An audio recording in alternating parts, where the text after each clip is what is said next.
Hi there guys, Sam here. You join me in the Golf R for another video.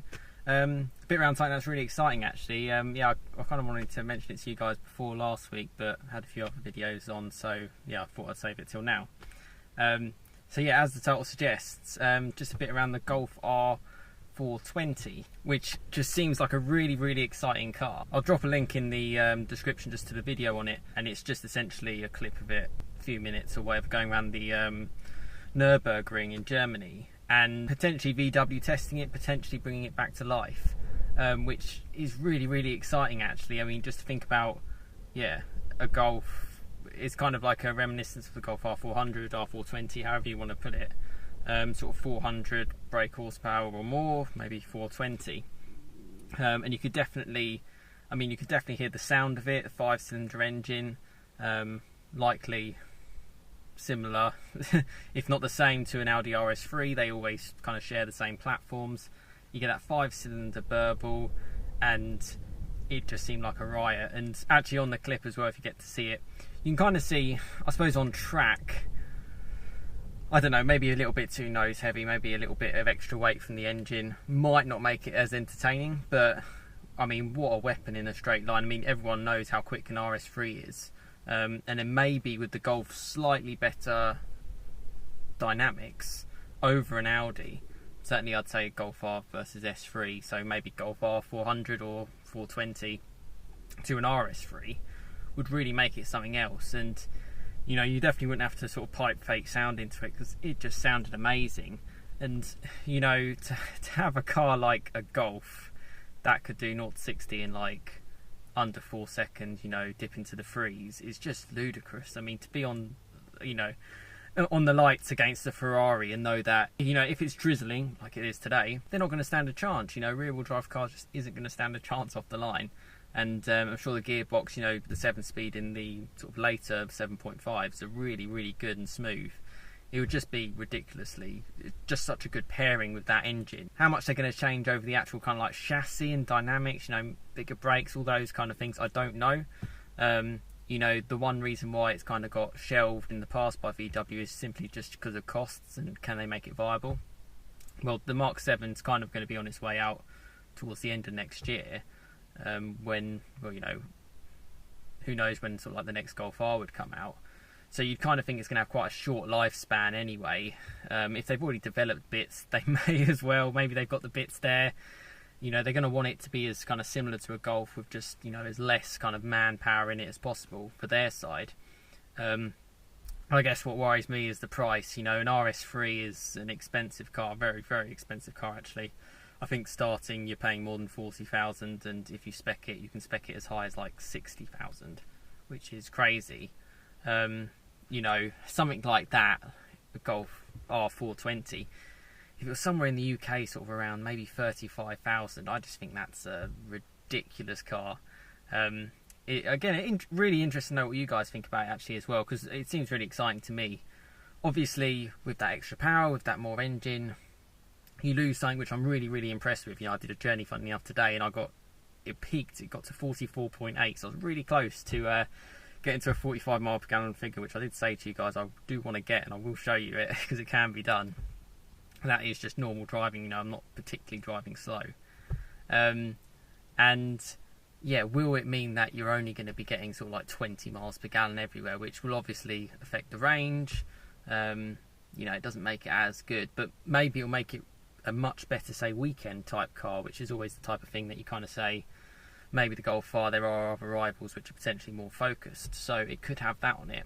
I mean, certainly I'd really want to try one. I really hope, and I'm sure you guys are the same, just for something new as well. It's well worth bringing something like that out. I think the Golf R deserves it. It's like a swan song, you know. It's, you know, the Ford Focus RS kind of did like the RS edition and the Heritage edition, all this kind of stuff, but ultimately they just did fancy paint jobs and, you know, a mount tune kit on it and limited the numbers. In truth, that's all they did. VW could go one step further, different engine. I mean, that's one way to go out, isn't it, really? And certainly I'd be ridiculously interested in it. Obviously, probably a bit too far out of my price range, sadly. But you know, it's such a rare car, such a, again, a really good ownership proposition, and it just seems really, really exciting. And the video is really, really good as well. You get to hear the noise. It just seems really, really cool. That was kind of it. I just wanted to talk a little bit about the R420 or R400, whatever it's going to be potentially called. And again, just to kind of keep you guys informed, you know, if you weren't aware of it, you know, this car, obviously, channel's fully focused on the Golf R. This could be the best one yet. And that's something that's really, really exciting, and be interested to hear more if they release anything else out. I mean, other than that video, I didn't really see, they weren't really explaining too much. There's nothing really about it. It's very much in the dark, whether or not they'll bring it out. But, you know, if they're testing it, they've got to be testing it for a reason. And let's be honest, in future cars to come, future Audis, future VWs, future any cars, very hard to justify a 2.5 litre 5-cylinder in a daily or in a sort of a conventional hatch. I hope that you know, they do it, and you know, I think it'd be a great car to see what like other test drivers, other professional sort of drivers think of the car and all those kind of things if it was to be released. And yeah, I'd love to have one. I mean, I think it'd be ridiculous. But at the same time, I do kind of think, you know, the Golf R has such a good compromise with economy and the flexibility of the engine, and it's plenty fast enough. You know, you're not really wanting more power, even with a manual, which is slightly slower than an auto. You're never really needing more power. Again, Golf R is kind of on the fringes of probably weighing a little bit too much anyway. The 2.5 litre engine is only going to make it a bit more nose heavy. Don't get me wrong, I just think, you know, that sort of special factor everyone kind of talks about is the engine. You know, you look at like the new Boxster and the Cayman. I know I'm kind of going off on different cars here, but bear with me. You've got like 2 litres and 2.5 litre 4-cylinders. You compare that to the, you know, 2.7 or the 3.4 Cayman S's and Cayman. They just sounded so good.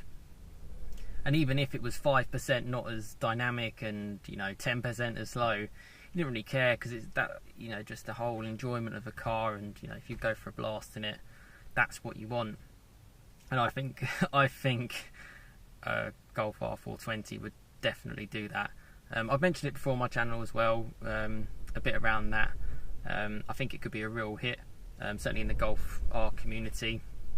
You look at like the limited run of the Club Sport S as well. They sold really well. They're really, really good cars. Certainly this is on another scale because it's probably less hardcore, but I think a really, really super car. And yeah, I hope to hear a little bit more about it, to be honest. And if they do release it, it'd be something else. I'm sure a lot of people will be trying to get hold of that car because, again, unfortunately, as like an investment point of view for people, it would probably be really, really good, whatever VW charge for it. Which is again why I think that'd probably be the bad thing. I think you're looking similar RS3 kind of money before you put any options on it. And I suppose if I look at it today, kind of in my point of view, for the miles that I do, my commute's quite long and bits like that, I still absolutely love my current Golf R. You know, I think it just offers everything. It offers everything for a daily, and you know, I can take it out on a weekend. I can still have plenty of fun. Don't get me wrong, if my commute was probably a little bit shorter and I had the money in the first place, then you can kind of probably say, yeah, something like a Golf R 420 would really, really make sense. Well, I say make sense. None of these cars particularly make sense, but more justifiable. Yeah, and it's really exciting to see, and yeah, I really hope they bring it out. But yeah, no, please, you know, drop a like if you enjoyed this video. You know, it's just me talking a little bit about the R420. I hope for you guys who, you know, might have not heard about it or seen some of the videos, you know, you can check those out from, I'm not too sure who this channel is, but I've got the link in the description below. It looks really, really cool. And you know, what are your thoughts on it? I mean, I think it's, yeah, it should be a real hit, and I really urge VW to kind of bring it out. But you know, time will tell. Once again, you know, massive thanks for the support as well, the likes, the subscribers. You know, some of the comments as well have been really, really good actually. You know, I've had people from, I think there was one comment actually from someone from Belgium, and he was sort of saying how he just went through all my videos. You know, he was, whether or not he was weighing up to get like whether or not he'd get a Golf R, whether he'd get it in a manual, whether or not he'd get it in an auto, and all these kind of things. And he really did detail it well. And you know, I'm just glad I'm able to kind of help people out on those kind of things. You know, I like owning this car. You know, I've had it for well over a year now, and you know, plenty more videos to come kind of on it, on my ownership.